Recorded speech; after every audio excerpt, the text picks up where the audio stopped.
Auzubillahiminashaitanirrajim. Bismillahirrahmanirrahim. Assalamu alaikum. Ji ayanu, pakheraagale, ni hao, chunashumme, washmale. Ohio Gonzaimas. Guten Morgen. Hola, bonjour, privyet, kaifa hal? Halishuma chatore, ahlan wasal, marhaba, buna, mucho, gracias, swabia, balli kere aya, hosh geldin. And I osayo, huyamora, chivato, chihal, kalimera. And a very warm welcome to everybody who's tuned into PTV World and are watching what this morning alongside my very well-learned colleague who happens to be Miss Hajar Satti. I happen to be Shahzad Hassan Khan, and it seems like as if that we have received a missed call from Allah Almighty. And the reason being, so I thought that just because the stars are not visible at night, it's going to rain, but it never rained. But ladies and gentlemen, since it happens to be Monday, so I hope and pray that everybody out there is doing wonderfully well and that you're ready to kickstart your day with us. Hello Hajra, how are you doing? Assalamu alaikum. Thank you so much for introducing me, Shahzad. So it did rain, not yesterday, but the day before yesterday, and it was pretty terrible, sort of a very gale storm, and there was lots of rain. But I think certainly temperature has dropped a lot, and we are enjoying the very moderate temperature of Islamabad, and Islamabad is defined by that. But having said so, Shahzad, so there's a competition going on in the Spain, and there's so many interesting competitions going on across the world. That they are actually paying people who can sleep the most $1,500, right? So that's a pretty amazing amount, right? And certainly I want to participate, but I really don't know how to participate because I have to fly to Spain, and I don't know if the ticket cost is great to participate in that competition. I think half of what you're going to get is going to go towards your ticket. The rest is fine. You know, so you might probably be able to save $600 to $700. Right. But you know what? You know, I'm sorry, I'm cutting you, but the last person who won the competition and the last record that was made was a person has to, he slept for 15 hours straight, right? Not slept exactly, but he was lying in this position, and there's some rules, so they can have 10 minutes break of the washroom, something like that. But if you are to participate in this competition, Shahzad, so what do you think, judging by your own character, so for how many days you can lay down in that, you know, resting position? And I mean, since we have never gotten such an opportunity, so we never sure, you know, but there's one thing which I know, and that is that, you know, see, even if I'm overworked, so I'll take another day to kind of relax myself, and then, you know, I think that, you know, just 2 days after I'm done with my work and vacation and what sort, you know, relaxing myself, I'm like, okay, mujhe kaam batao, main kisko khaun, main kya karu, you know, so the Zakuta jinn kind of comes in, and I'm like, okay, you know, I need to do something. But having said so, I think that if they're going to allow cell phones while you can lie down in your bed, I think we both can do pretty well. So for everybody who's out there, if you want to participate in such a contest, please make sure. But I have a friend, Gujjar is his name. He can certainly win it no matter what happens because he can sleep. Imagine that he slept on a Monday and woke up on a Wednesday, you know, so that's the kind of ability that he has and he possesses. But very quickly, coming down towards the top stories, ladies and gentlemen, let's see what do we have in the top stories. Right. So 75th death anniversary of the father of the nation, Quaid-e-Azam Muhammad Ali Jinnah, is being observed with due solemnity today. Quran Khwani and Fatiha Khwani will be held at the Mazar-e-Qaid in Karachi. Radio Pakistan and PTV will broadcast special programs on this occasion to pay tribute to Quaid-e-Azam Muhammad Ali Jinnah for his unmatched services for the freedom of Pakistan. Quaid-e-Azam Muhammad Ali Jinnah passed away on 11th of September 1948, shortly after achieving freedom for the nation. And it is a huge achievement, Shahzad, considering the fact that just through the constitutional means, just by following the law and putting out his legal defenses in the first place, he obtained a landmass called Pakistan. He never went to jail, and this shows his strength, this shows his dignity and the strength of his character, that how he was able to pull off, and that too when he had so many powerful rivals in that area called subcontinent at that time.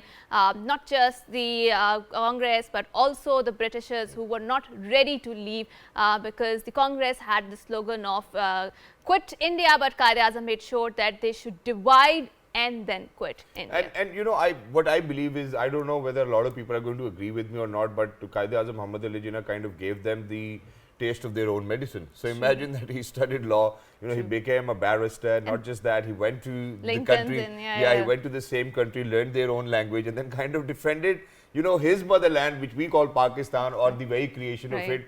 in their language.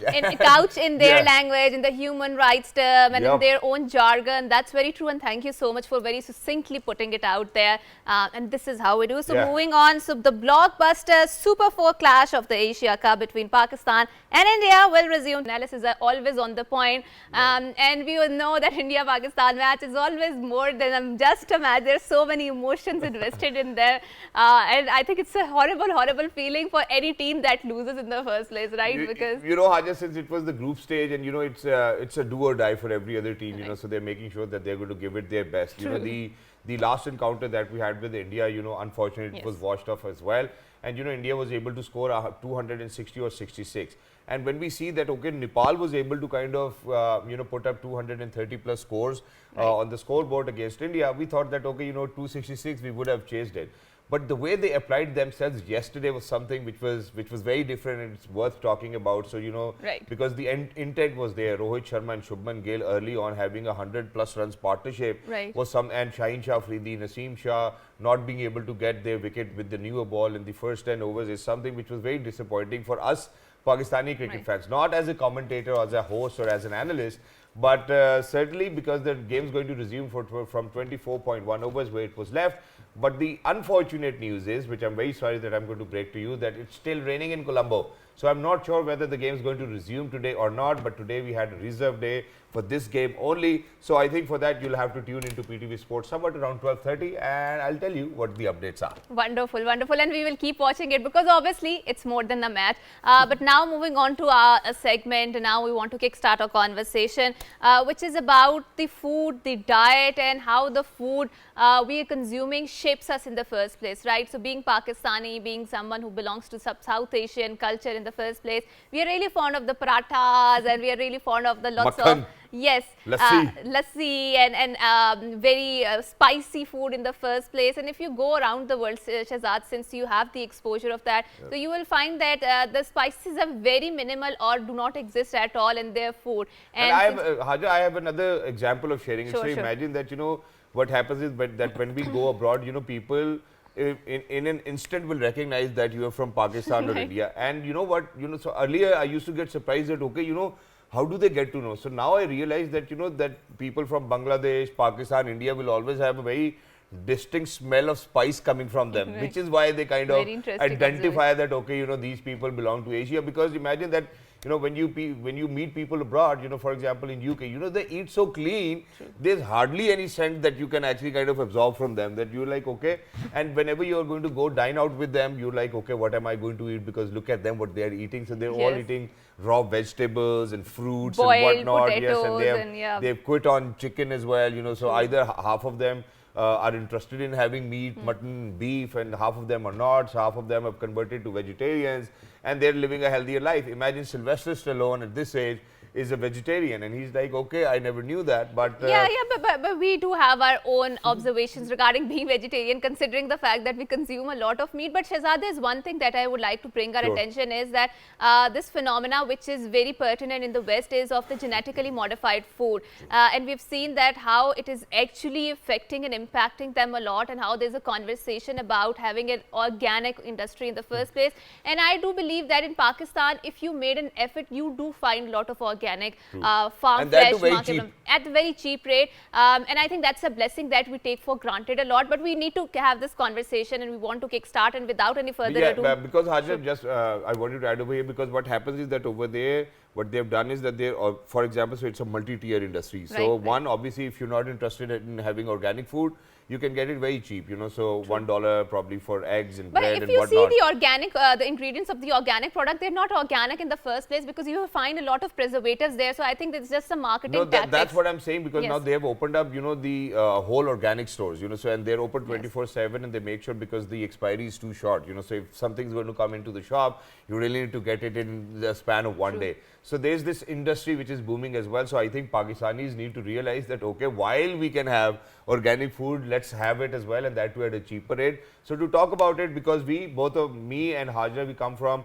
alhamdulillah, very modest backgrounds, and the kind of life we live is just exactly like majority of Pakistanis live, alhamdulillah. And we are thankful to Allah Almighty for that. So what we're going to do is that we're going to put our diets in front of our nutritionist and dietitian we have over here inside the studios, and she's going to kind of customize it for our needs, body requirements and whatnot, so it will be more relatable. So without any further ado, we're very lucky that we've been joined by a clinical dietitian who happens to be Miss Anisa Suhail. Hello Anisa, Assalamu alaikum, good morning, how are you feeling today? Walaikum assalam. Thank you so much for the warm welcome. And thank you so much for joining us. It's wonderful to have you over here. And so Anisa, I think I'm going to put my dietary habits in the first place in front of you, and then you can let us know. So early morning, just kind of listen to it, and I would want audiences to listen to it. So early morning I'll have brown bread, half fried egg, a cup of tea, and any curry, you know, so may it be minced meat and peas, may it be chickpeas, you know, so whatever is there, even if it's ghee, tinde, tomato, whatsoever. And then, you know, towards the lunch, what I'll do is, because these days we are having this transmission, so I'll have a pizza or a burger, because that's what the office gives us. Well, it's totally dependent on our choice.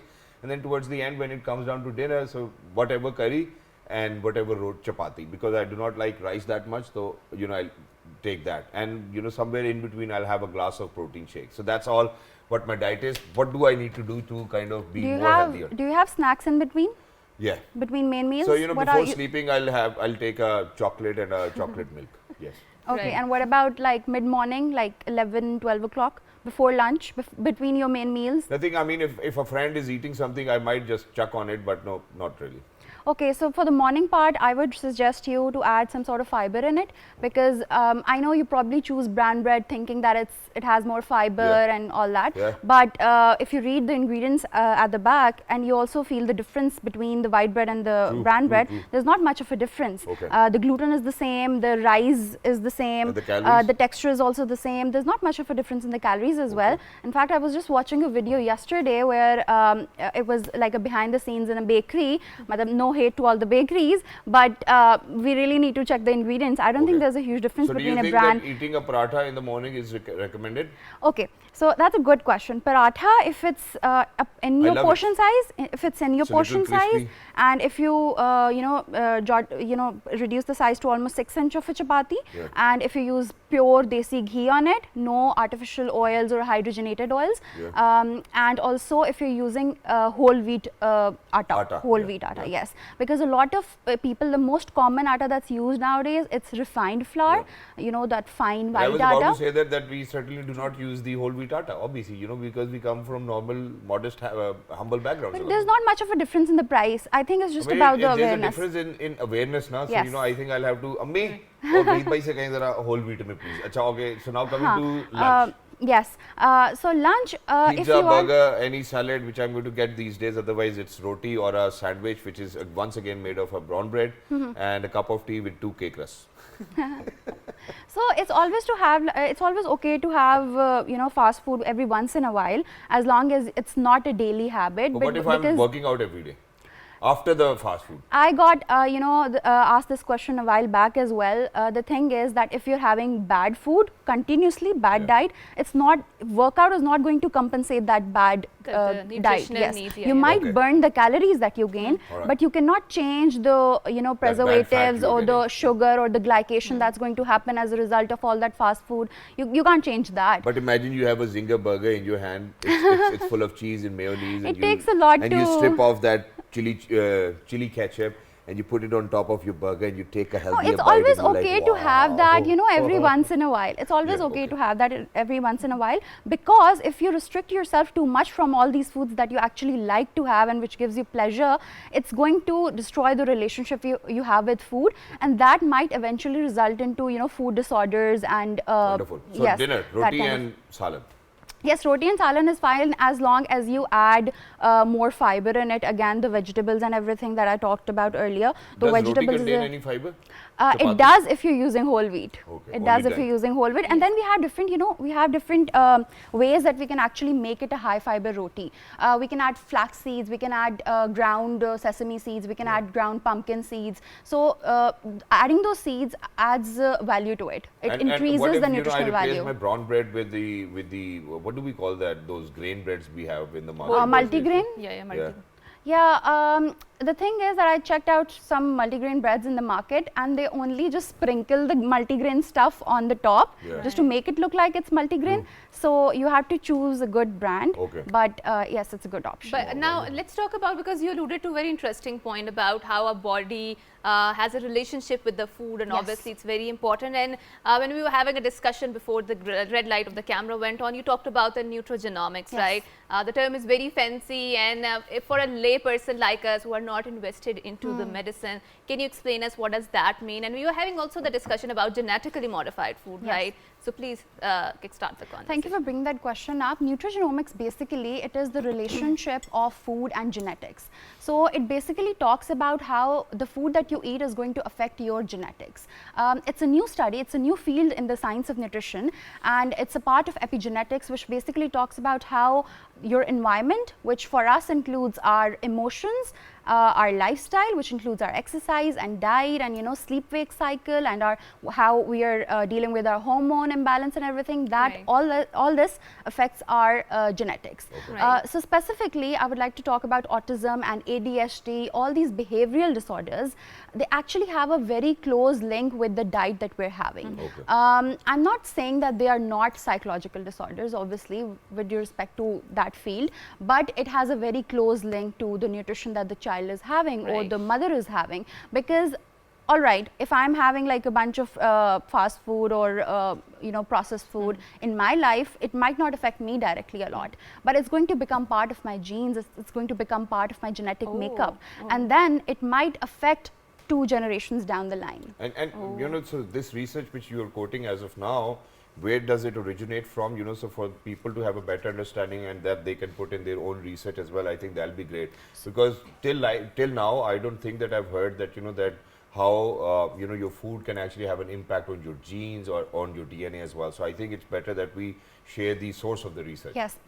So it's not like there's one research on it. It's an entire branch of study now. Wonderful. So you will find plenty of articles on this. Just like type into Google or Google Scholar actually, because then the results that you'll get will be actual scientific articles and research articles.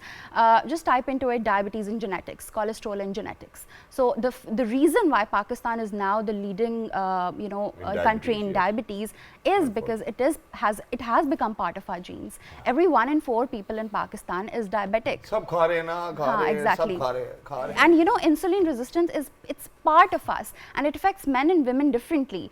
So matlab it has exactly. become No, but Haja is trying to escape away from her diet, so Haja, you really need to kind of share your diet and get modifications from her. Okay. Right? Let's hear it from Haja. Come on. Okay, so in the morning I have 2 pieces of bread with the fried egg, and I consume milkshake, which is usually of banana. But if banana is not there, then it's mango. So I'm not that fond of teas and coffees. I'm usually caffeine free, but I go for the milk products, lassi, dahi, and all of this. Yes, stuff. But now let's talk about yogurt, and I really wanted to ask about the. What about lunch? What about dinner? Okay, that's right. That's right. No, we have to relate with the audience now. I usually skip my lunch. I go for the yogurt, and then I have dinner, which is chapati and whatever. But the curry what about there. in between? I don't eat. Come that on, much. while we were in the makeup You don't room, take said, small snacks either. So much.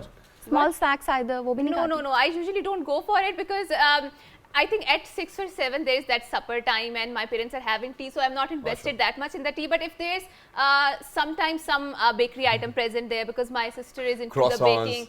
Yeah, no, she's into the baking, so cupcakes or maybe marble cake or stuff like that. But it's not available every day, once in a while. So I do have that, but usually I don't eat that much in between. I know it's not a very ideal diet. That was why I was avoiding reluctant, this question. Yeah. But now let's talk about another modifications. To le lena, so I will have it once. What do you think Hajar needs to do to modify, and be healthier? Okay. Probably add more snacks. Probably add more snacks in between, because you're a working woman, and especially your diet is actually going to be a great example for an average working woman in Pakistan, because nowadays there are a lot of those people here. usually in office timings, what we do is we snack on whatever we get. You said that you're caffeine free, but most of the working people in Pakistan, they usually rely on a cup of tea or a cup of coffee. And whenever they feel hungry during the day, it's not their lunchtime, or it's not, you know, officially allowed by the office or whatever. What they usually rely on is like any biscuits or any, you know, processed snack or a cup of coffee, and they just kind of suppress their hunger. So that, you know, 3-4 years down the line of an office-based sitting 9-to-5 job, you will find the abdominal waste of that particular person increasing. And it's a very common observation, and it's actually so that's actually harmful. So it's better if you keep nuts, if you keep popcorns, if you keep seeds. That's a really good option. So just one more thing which I'm going to add over here, and that is that, so what happens is, I mean, I'm very sorry, but I have to talk about it because it has to do quite a lot with diet and your nutrition. So what happens is, a lot of people happen to be smokers too these days, right? You know, so just to release their stress and whatnot. So what happens is that, you know, those people I've seen have garnered this habit that whenever they feel like smoking, they need a cup of tea, either a cup of coffee, a glass of juice or something. But so they need to kind of change the taste within and then kind of go for that smoke as well, even though we do not advocate about smoking. But for people who do that, you know, it has a lot of impact on their diet and the nutrition, and unfortunately for all of those sugary drinks that they are consuming. What do you think they need to do? The correlation of smokers and cardiovascular diseases like heart diseases, it's huge. It's a very deep correlation. So, you know, 10 years of smoking, eventually you're going to develop some sort of heart disease, some sort of disease of the vessels. Your blood vessels are going to become narrow, they're going to become weak, and your heart won't be able to pump blood to all the parts of the body. And you know, during our 4-5 grade, we used to get these anti-smoking day competitions and all that, and we used to draw pictures of the lungs of a person, healthy lungs and lungs of a smoker. And I still have that picture in mind, and I bet every Pakistani kid has gone through that picture, you know, visual image. So I think the elders also need to keep that picture in mind. So eventually it's not going to help them. And you talked about the sugary drinks. So you know, 1 can of any fizzy drink, it actually has about 12 teaspoons of sugar, and that's a lot of amount. But now, it gives but these days we do get, you know, the zero sugar drinks. Why? It's just like a marketing gimmick. Sugar in it. No, they're using sweeteners. I mean, there's obviously sugar in it, and you know, the moment you consume it, you will feel the sweetness in the taste. So I just think that this is the alternate that they're using is actually a sweetener. It's usually aspartame or some other sweetener. But we've already seen a study by WHO. It came out, I think, a month ago or something. Aspartame is actually like a carcinogenic. So carcinogenic is like the item which causes cancer. As well, and we shared it on television. Yes, it causes cancer. At all. Yes, although you know, small amounts don't hurt you. It's not going to cause you cancer, but eventually, if you make it part of your regular diet, then it's going to harm you. I think, you know, we have a great partnership with. I have a great partnership with my father. So we open up a can. So he takes a little, I take a little, and then my daughter takes a little. so it's good. But it's an everyday thing. That's a wonderful, it's a more of a bonding tool than drinkable. So now let's talk about the genetically modified food, and let's talk about what is wrong with the way we are consuming our food nowadays, because we see obviously our life is progressing, we are having a lot of luxuries, we are progressing materialistically, but then you will see generally that there is an uptick in the rise of lots of diseases, right? So an element of mobility has always reduced. Because earlier on people used to walk in their foot, and now they are, driving on the cars or public transport or something like that, right? And we've also seen that your health is always a one component, so it's spiritual health, material health. It's a holistic approach. Physical health and whatnot. So what is wrong with the way we are consuming our diet nowadays that is creating so much diseases across the societies, across the world in the first place? I think we just don't appreciate the health that we have. Once we face a disease, once we actually go through those hospital bills and all that pain, all that, you know, back and forth with the doctor, that's when we realize that health was such a huge blessing. Yes. So unless we don't get that health taken away from us, we don't understand what a blessing it was.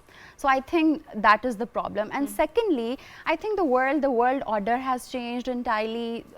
You know, it's digitalized. We have our gadgets with us every time, we are sitting and I think that has impacted our health majorly.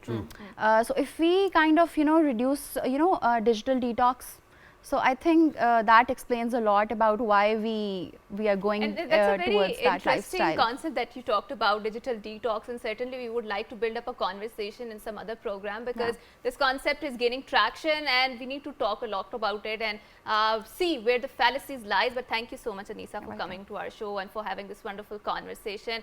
And after a short break, we have a very interesting conversation lined up, so don't go anywhere. Good morning.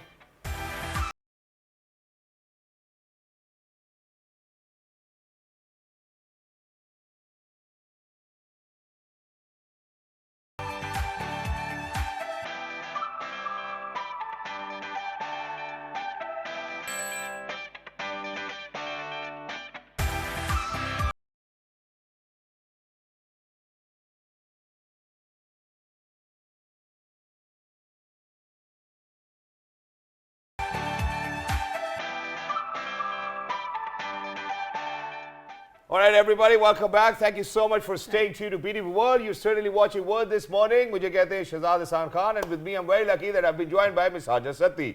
Earlier, when we went for a short break, ladies and gentlemen, we were joined by a clinical dietitian.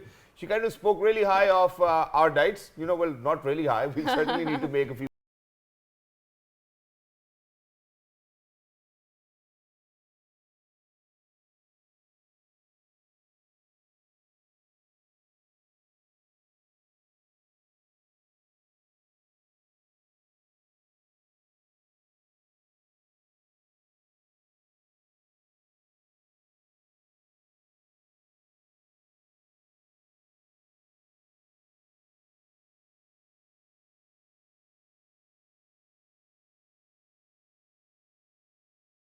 The director for the Junior Jinnah School, and obviously, since we have spoken about our founder Qaeda Muhammad Ali Jinnah, this happens to be his death anniversary today as well, so why not talk about his vision and what he wanted to instill as an educational system, because his quote says, without education it is complete darkness, and with education it is light. Education is a matter of life. We're very lucky that we have been joined by a humanitarian himself. He happens to be Mr. Muhammad Al Khayyam. Hello sir, Assalamu alaikum, good morning, how are you feeling today?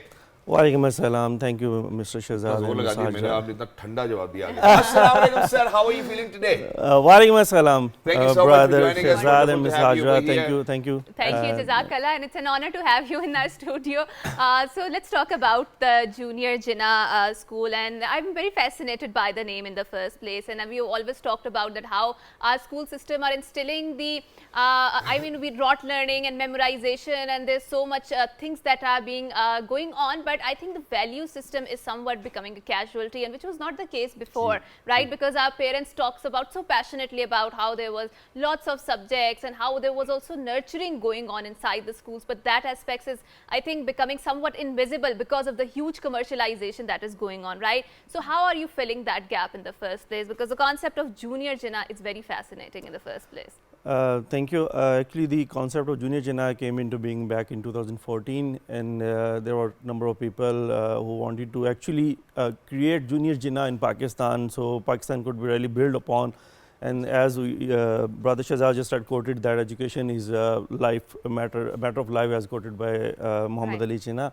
So to create that light, we have to educate our kids, we have to serve humanity, we have to educate those out of school children who are not been to school. And there are 25 million, more than 25 million only in Pakistan. And we have to talk about only in Islamabad capital, there are 83,000 plus out of school children only situated in Islamabad capital territory. So this is how Junior Jinnah started working in Islamabad, and we are trying to educate those out of school children who are aged between 6 to 16 years.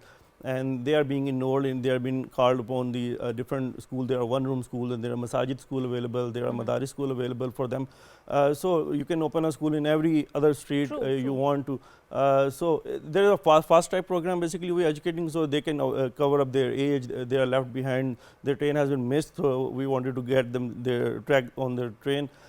So we have introduced a 2.5-year program for the primary level, and then we educate, turn them to a skill development program where they get to Yeah, where they do learn digital Yes, skill, yes. they do learn freelancing, they do learn graphic designing, all these programs. So wonderful, and thank you so much for thinking about out of school children. So as of now, there are 2,000 out of school children which have been enrolled with the Junior Junior School. Yeah. Now let's talk about the education model that you're working on. It's good to see that how you're going to educate them first and then bring them to digital literacy, towards digital literacy.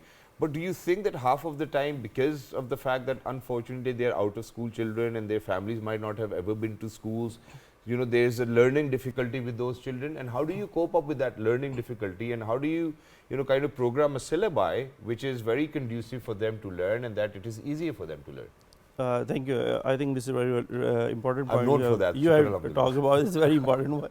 Actually, the syllabus which recently has been developed and approved by the government of Pakistan as well, and National Foundation and other institute as well.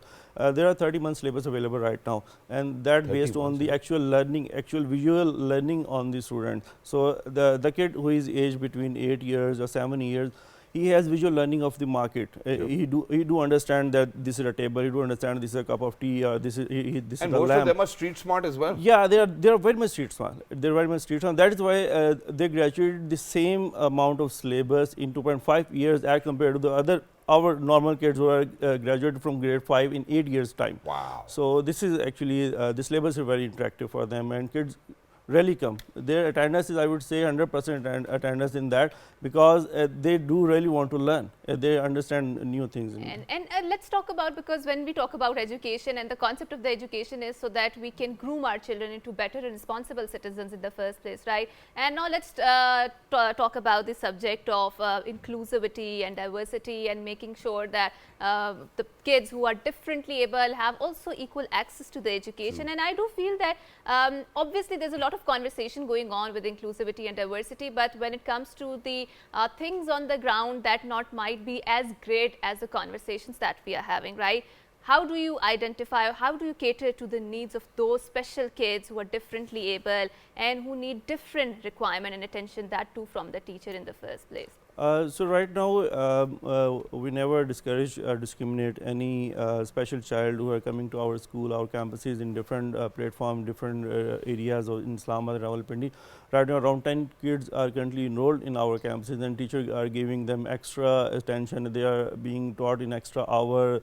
There are some visually impaired as well. There are some listening issue. There are some disabled as well. So we are already including those in exactly, our and it's wonderful. Now, two more questions which I need you to ask, and that is that unfortunately in the recent times you have seen that there's a higher dropout ratio as well. Yeah. And when we speak of the higher dropout ratio, majority of the children who are affected are girls. And so what do you do in that perspective? Because imagine that, and how do you prioritize? Do you prioritize that, okay, out of school children needs to come in if there are only 10 seats available, or do you think that the dropout children needs to come in, number one? Number two, there's this ALP program that you've introduced. Please talk a little about that as well. Sure. Junior Jinnah is mainly focusing on enrolling and educating girls mainly. Currently, we have around 55% girls enrolled in our current campuses all over Islamabad and Rawalpindi. And the other part is ALP. ALP is a very unique concept. This is accelerated learning program. Accelerated learning program is basically currently there is a 2.5 years syllabus available for primary level. But before that, Junior Jinnah has developed its own syllabus based on the currently available syllabus of the government and the FDE syllabus. We built upon that syllabus, and we created a 3.5 year syllabus. So we shorten that syllabus and skim it, and we try to educate every class in 4 to 6 months period. So that's how 3.5 year period the kids are graduating. Currently around 1,000 plus has been graduated from Junior Jinnah, and they are mainstream into other government schools. And the school will start from prep nursery till the 8th grade, or no, what? there are actually it start from, you can say, KG to 5. Yeah. KG till 5. Yeah, KG till 5. Yeah. And from 5 onwards, where do you think that those children are going to go? Yeah, before that, a year ago, those kids being enrolled into the government education system, but we were educating girls here as already. So. Right, Exactly. right. And Shahzad, we've seen that obviously we do have a highest ratio of, especially in the South Asian context, the out of the school children, but we've also seen that retention rate is increasing. We've also seen that enrollment rate is increasing. But when it comes to particularly the education when we talk about the primary schools, what sort of conversations we need to have when we talk about particularly the field of education and you being in that field? I mean, do you think we need to have more such sort of conversations where we talk about bringing children who are especially, and I think we need to cater to those niche of the kids who are begging on the streets, who are, I mean, the traffic signals, and there's entire mafia who's invested in those kids.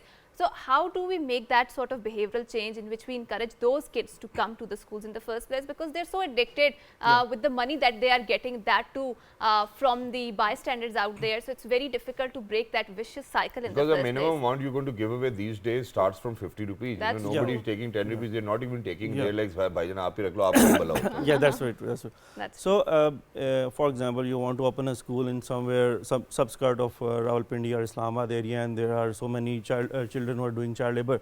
So first you can, how we have started, I can share that. We have started with 2 hours session. We call upon those kids, they came to school, we offer them lunch, and that's how they were coming. And we would never discourage them to go to street and do the labor, because that is their earning source. True. And after 1 year, the impact created that 50% of those kids, they just left their labor and they came to school regularly. Yeah. And 50% time the parents realize that my kid now he can now get study, and he can understand the education. So let's give him more education, and he continue. Exactly, and it's wonderful to know. But now let's talk about how you maintain the finances around it. So Right. so for every child who's going to come in, you have 2,000 children enrolled. Do they have to pay something? Do you have donors contributing to this cause? And when we say, because today happens to be the death anniversary of the father of the nation, the name of your school is Junior Jinnah. Right. So how do you make sure that you could instill the vision of Qaeda Muhammad Ali Jinnah into our newer generations, future generations? So definitely the finances part is always, this is a charity based organization. We covered the charity part from different donations, different donors, and different partner organizations who do contribute with us in all of our efforts to educating these out of school children. And imparting the the Qaeda-Ism always mentioned that education is not left without any skill set. The same So quotation I there must quoted. have to be a futuristic approach to the education. That's Right. how we are incorporating here, that we are giving them a basic literacy till primary level, and then we are going to educate them. We are going to give futuristic skill, which is like graphic designing and freelancing, and there are some other courses also attached to it. So they can actually earn the futuristic approach around Exactly. the So world. after 5th grade, you're going to take them towards digital literacy, Yeah. right? Yeah. So when you take them towards digital literacy, what sort of programs do you make them undergo that with which they can, at a very earlier, in fact, a childhood stage, they're going to start learning. So what are those courses? Yeah. First, we gave them 3 months basic computer literacy program, and then secondly, we offer them, you can say, the graphic designing program with different Adobe Illustrator and the other tools available in the market. And third, we offer them freelancing program. And our freelancing program is not just only for them to learn and go at home and do the things same. Yeah. We actually educate them, and they actually earn from those labs which we have created here. Wow. So we give them Right. certificate once they show their first earning. So once this you is earn how- from those labs, do you give them their part? Yeah, of that's the part. That's we want them to earn actually. We want them to be independent in wonderful their model. own. Yeah. That's a wonderful model. So This is- how do you bring in business, for those kids to kind of contribute towards that business? I think that's one part. Yeah. Well, a lot of people can learn from it. Yeah, actually, we have hired some expert expert of the field in this for training and educating these kids. They are not only mostly we try to educate all of these kids who have basic primary program and basic primary literacy program available. So that's how we are educating. But sir, in addition to this, I'm very sorry, but I'll have to ask this, Yeah, and yeah, I might sure, be putting you under the spot. But what happens is Right. that whenever I've seen within such a business model or a business cycle that there are experts being hired, Yeah. what happens is that eventually the kids are doing all of the work, and then they are underpaid as well. So True. imagine what the company will do is that they'll take Exploit. a higher amount of money because it's kids and because they've been favoring them so well, so they'll be like, okay, bit putter, ye tera hazar, ye tera hazar, and they might be earning in hundreds and thousands. And I would want to say it in Yeah. Urdu कि जब हमने इस तरह के कारोबार देखे हैं, जैसे we've had a wheelchair guy, if you remember, So what happens is that you know कि वो बाहर से ज़्यादा पैसे लेते हैं, बच्चों से सस्ता काम कराते हैं, उन्हीं बच्चों से क्योंकि उन्होंने उनको पढ़ाया होता है, आसान किया होता है, unfortunately if that's how it is, और फिर वो underpaid रहते हैं बच्चे. So you know I just wanted to ask you and clarify the air because I thought that okay, God forbid if this is happening, I don't think that this is fair. This is actually we have created digital skill lab. Okay. That lab is actually educating and training these kids. They are creating their own accounts on different social media. Okay. They are creating their own accounts on Fiverr, Upwork, and that's how they are earning by themselves. Whatever they earn, they will directly go to their own accounts. Mashallah, so mashallah. This is So how it's we are wonderful. not taking a penny from them actually. That's Wow. true. Thank you so much for having this conversation and for bringing in light, because since it happens to be the death anniversary of our founding father Quaid-e-Azam Muhammad Ali Jinnah, so we had a very fruitful discussion about the Junior Jinnah School and how they are instilling and integrating the kids with the market in the first place, because I think this is how education should prepare our kids to exactly, be right. Hajar, and everybody needs to contribute to this cause. You know, for all of those people, alhamdulillah, who now, alhamdulillah, have earned great livelihood, you know, they're comfortable with their lives, please make sure that you sponsor at least one child. You know, let's do this. So imagine, you know, we if can make a difference, right? if crore people are going to take responsibility of one child only, imagine that we are educating another crore of family. I think that's how it is, because once they're going to grow up, they'll have their own family, and you know that's how it's going to transcend. And the circle continues. Yeah, and I'm going to come back to where I started, that you know Quaid-e-Azam Muhammad Ali Jinnah mentioned that without education it is complete darkness, and with education it is light. Education is a matter of life. So please make sure that you educate your child. But there's one child which I would want to talk about today, and he's an educated one, alhamdulillah, but you know, he's one of the most amazing personalities over here inside our office, over here at PT World, because whatever he gets, alhamdulillah, he spends. You know, no matter what happens, he's not a miser, he's a spendthrift, Shah खर्च आदमी है, कभी तो उधार लेके भी खर्च कर देता है. Ladies and gentlemen, it's the birthday of Chaudhry Noman, and Chaudhry Noman Sahab, assalamu alaikum, and a very happy Hajj day to you, mashallah. You know, so on the outer side he's a Chaudhry, on the inner side he's a very innocent, docile and an amazing gentleman. He's full of love all the time. But the only bad habit he has is spending a lot of money, not going back home on time, and yeah, doing things which our parents and probably our spouses won't like. Yeah, So happy birthday to you, and so happy birthday to you, Chaudhry. Chaudhry, you're a great guy, okay? And may you have many more, and with that we will end up and wrap up our segment. So until next time, it's a goodbye, Allah Hafiz, and good morning.